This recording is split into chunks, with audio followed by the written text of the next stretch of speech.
ಅವ್ನ ಮಕ್ಕಳು ತಿಕ್ಕಾಟ ಆಯಿತು. ಆ ಮಕ್ಕಳು ತಿಕ್ಕಾಟದಲ್ಲಿ ಇವತ್ತು ವಿಷ್ಣುವರ್ಧನ್ ಅವರ ಸಮಾಧಿ ಕಿತ್ತು ಹೋಗಿಬಿಟ್ಟದೆ. ಇವತ್ತು ಜನ ಒದ್ದಾಡ್ತಾ ಇದ್ದಾರೆ ಪಾಪ.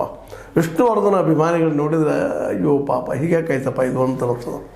ಕಳೆದ 16 ವರ್ಷಗಳಿಂದಲೂ ವಿಷ್ಣುವರ್ಧನ್ ಸ್ಮಾರಕ ಆಗಬೇಕು ಅಂತೇಳಿ ಪ್ರತಿ ಸರ್ಕಾರಕ್ಕೆ ಬಂದು ಸರ್ಕಾರಗಳಿಗೆ ಮನವಿ ಮಾಡೋದು ಬೆನ್ನು ಹತ್ತು ಕೋರ್ಟ್ನಲ್ಲೂ ಹೋರಾಟ ಮಾಡಿದರು. ಯಾಕೋ ಏನೋ ಇದು ಆಗುವುದಿಲ್ಲ ಅನಿಸಿದಾಗ ಭಾರತೀಯವರು ಮತ್ತು ಅನಿರುದ್ಧ ಅವರು ಮೈಸೂರಲ್ಲಿ ಏನೋ ಸಮಾಧಿ ಇದು ಸ್ಮಾರಕ ಮಾಡಿದರು ಅಂತ ಹೇಳ್ತಾ ಇರ್ತಾರೆ.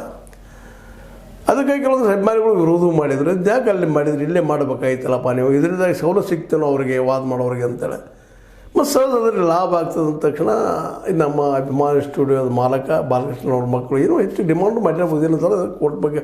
ಅದ್ರ ಬಗ್ಗೆ ಇಲ್ಲಿ ಮೆಟೀರಿಯಲ್, ಯಾಕಂದರೆ ಸರ್ಕಾರನ ಮನಸ್ಸು ಮಾಡಿದಾಗ ಎಂಥದ್ದು ಇದ್ರು ಕೊಂಡು ಕೊಡಿಸುವಂಥದ್ದು ಜಾಗ ಮಾಡಿಸ್ಬೇಕಾಗಿತ್ತು ಅಂತ. ಇವತ್ತು ಅವರ ಫಿಲ್ಮ್ಗಳನ್ನು ನೋಡಿದಾಗ ಮತ್ತಿದ್ದಾಗ ಅವರು ಸಾಕಷ್ಟು ವಿವಾದಗಳು ಆಗ್ತಾನೆ ಬಂದರು. ಅವತ್ತು 2 ದಿಗ್ಗಜ ನಟರು ರಾಜ್ಕುಮಾರ್ ಮತ್ತು ನಮ್ಮ ವಿಷ್ಣುವರ್ಧನ್ ಅವ್ರ ಮಧ್ಯದಲ್ಲೇ ಆ ಒಂದು ವೈಯಕ್ತಿಕ ನಟನೆಯ ಸಲುವಾಗಿ ತಿಕ್ಕಾಟ ಅವರ ಅಭಿಮಾನಿಗಳ ಮಧ್ಯದಲ್ಲಿ ಇವರ ಅಭಿಮಾನಿ ಮಧ್ಯದಲ್ಲಿ ಆಗ್ತಾಯಿತ್ತು. ನಂತರದಲ್ಲೇ ಅವರಿಬ್ಬರು ಒಂದೇ ಇದ್ದರು. ಆ ಮತ್ತು ಬೇರೆ ರಾಜ್ಕುಮಾರ್ ಅವರಲ್ಲಾಗಲಿ ವಿಷ್ಣುವರ್ಧನ್